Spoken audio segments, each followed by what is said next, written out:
What's up, y'all? It's your boy eBay Fight Predictions in the building. This is a very special breakdown I'm doing for Michael Johnson versus Marc Diakiese. A lot of people might wonder why I'm doing this. I'm a big MJ fan. I want to break it down, but sadly, I think I'm going to be rocking with the Bone Crusher. This breaks my heart. It's a good fight, though. I really like this fight stylistically, and I think Marc Diakiese, he's become one of the more wild cards, in my opinion, at lightweight. He's completely changed his style. He's went from a striker to a complete wrestler. And we've known in MJ's career that's been his downfall, is the wrestling. And that's what makes this fight so compelling to me, is that I think Diakiese should win this fight 10 out of 10 times. But as a Michael Johnson fanboy, I'm just like, man, can Michael land that lucky shot? Can he really touch his chin and get him out of here? So that's what I love about this fight.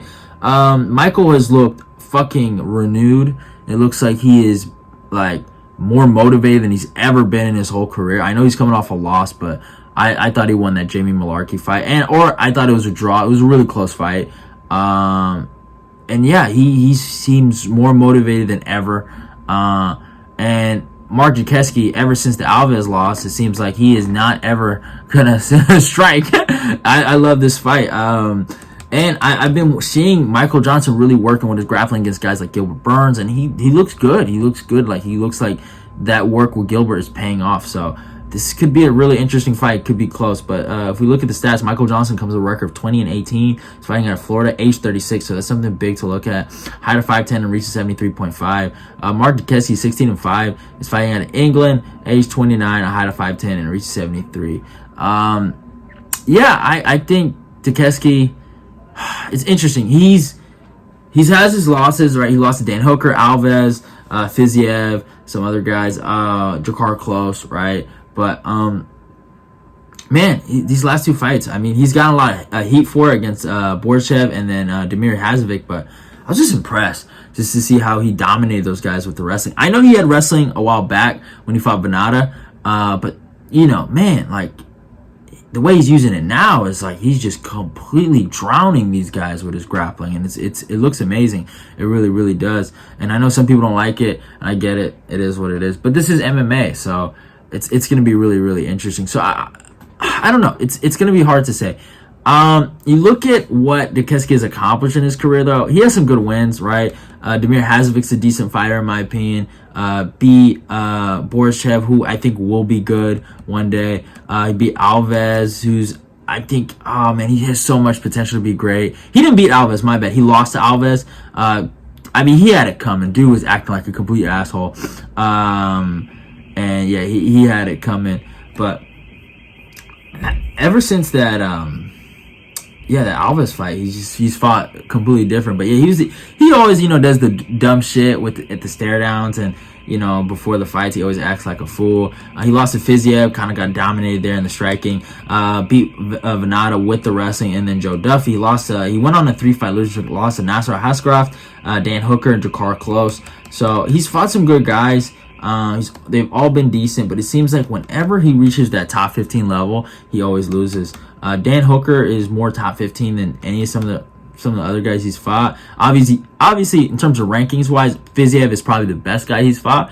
But yeah, Dan's up there. Jakar Close, Nasrat, and Alves are guys that are like almost there and have. Jakar Close is not there. No, let me take that back. Nasrat and Fiziev are. Nasrat's been ranked at lightweight. Alves hasn't. But those guys are like kind of like. It's super competitive. They're just right there, but they just can't make it, right? And that's Diakiese for you. But it just seems like he's made a new turnaround in his career. I really do believe that he's like somewhat of a different fighter here. And Michael Johnson, man, this guy, if he's the epitome of wasted potential. Obviously, that crazy fight against Jamie Mullarkey. Then that awesome knockout against Alan Patrick, which I was like super happy for him. Lost to Clay Guida, an older Clay Guida too. He was winning that Thiago Moises fight until he got caught with that fucking bullshit ankle lock. I thought he beat Stevie Ray, but hey, it is what it is. Got knocked out by Josh Emmett. Beat Artem Lobov. Beat Andre Fili. Lost to Darren Elkins, Gaethje, and Khabib, which all great fighters. Knocked out Dustin Poirier. Like, seems like that's almost impossible at lightweight now. Lost to Nate Diaz on an Orlando card, by the way. I thought he lost to Beneil, but I thought he won that fight. Beat Edson Barboza. Like, look at these guys. Like, Dustin Poirier, Edson Barboza has a win over fucking Tony Ferguson, right? But he loses to Miles Jury. You know what I'm saying? It's like, it's weird. But that's the thing. With MJ, it's like he has all these really good wins, but then he has these bad losses. It's like he has a hard time mixing things together. But his last 2 fights, though, I've just seen more urgency in him. And I just don't know why I have this weird feeling MJ might get it done and knock Diakiese out in the 2nd round. But I just can't. Like, I don't know. I can't go against my brain right here. As much as I love Michael Johnson is my guy. He's 36 years old. And I really hope if he wins, I'll be happy. But I gotta rock with Marc Diakiese here. He's made me a believer. He really proved me wrong in his last 2 fights. Well, he didn't prove me wrong, actually, in his last fight. But against Borchev, I did pick Borchev to beat him. I was one of the very, very many that picked Borchev to win that fight. And Borchev just didn't have any wrestling for him. But Diakiese, he looks so strong there now. So I think he's going to beat Michael Johnson, actually, by decision.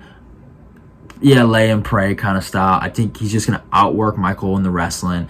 And he has good enough striking to keep up. There's not a big reach disadvantage there. Michael's hands are fast, and he could catch Diakiese. But I've been impressed with Diakiese. And, hey, man, respect to him. He's trying something new now, solely using his wrestling. So I think he shoots on Johnson, and I think he gets takedowns on him. So I'm rocking Marc Diakiese by decision here. But I would love a Michael Johnson W on the stream. When I do stream on Saturday, don't forget I will be streaming on this card. So love y'all. Goodbye. Hope you guys enjoyed the breakdown. Your boy eBay's out of here.